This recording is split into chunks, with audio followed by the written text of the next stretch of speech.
शौनकों ने स्वयं एकदम से पूछा, महाराज, भगवान नारद जी महाराज और सनत कुमारों का ये मिलाप हुआ कहां? इन दोनों की मुलाकात हुई कैसे? और दोनों ने स्वयं श्रीमद् भागवत जैसे महानतम ग्रंथ को श्रवण कराया, भगवती भक्ति को, ये सारा प्रसंग हुआ कैसे, हमें बताइएगा। इसलिए नारद जी महाराज और सनत कुमार का संवाद बता करके हिमालय की कंदराओं में भगवती सरस्वती माता के तट पर बद्री विशाल की पावन धरा में स्वयं नारद जी महाराज और सनत कुमार की मुलाकात हुई। नारद जी महाराज तो भगवान का भजन करने वाले हैं, केवल भजन नहीं, अपने जीवन में उस भजन का आनंद लेने वाले। माफ करना, लेकिन 2 मिनट के लिए मैं आप सबसे एक बात बिल्कुल अनुरोध के साथ में कहता हूं। अपने जीवन में अगर मेरा जीवन भगवान के भजन के साथ में चलता हो तो मेरा जीवन भजन के साथ में चलने वाला कभी भी दुखी नहीं होना चाहिए, चाहे जैसी परिस्थिति आ जाए। अगर मैं भगवान का भजन करने वाला हूं,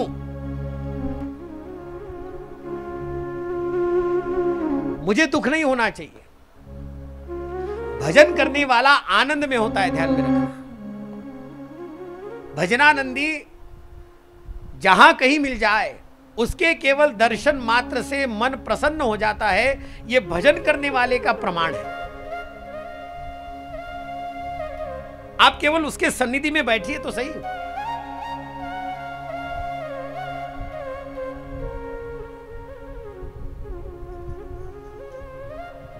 नहीं तो भजन कर रहे हैं और एक भजन हुआ नहीं और थोड़ी सी चर्चाएं शुरू हो गई, कहीं पूछो थाने कहीं बताऊं, ऐसो चाल रही बार सब घर में झंझटी झंझट चाल रही।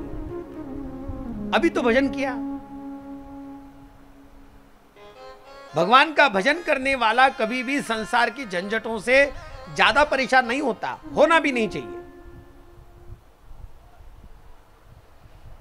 2 मिनट के लिए केवल आप इस बात को जानिएगा, नारद जी महाराज का चरित्र हमें क्या कहता है। नारद जी महाराज का चरित्र हमें एक बात अवश्य सिखाता है, ध्यान में रखना।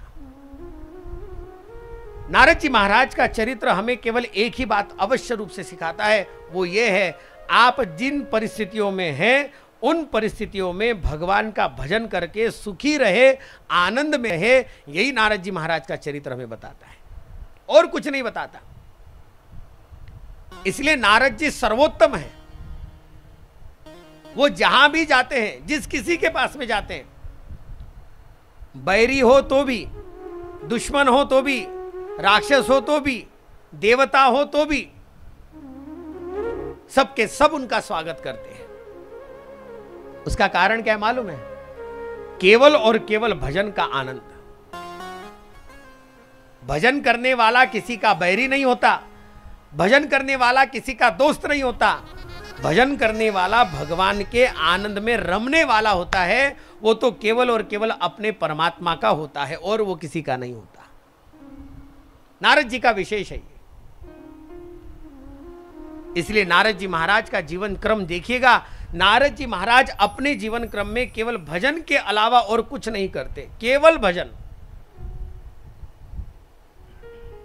और उनके भजन का सर्वोत्तम मार्ग क्या है? मार्ग केवल यही है, भगवान की शरणागति, केवल शरणागति।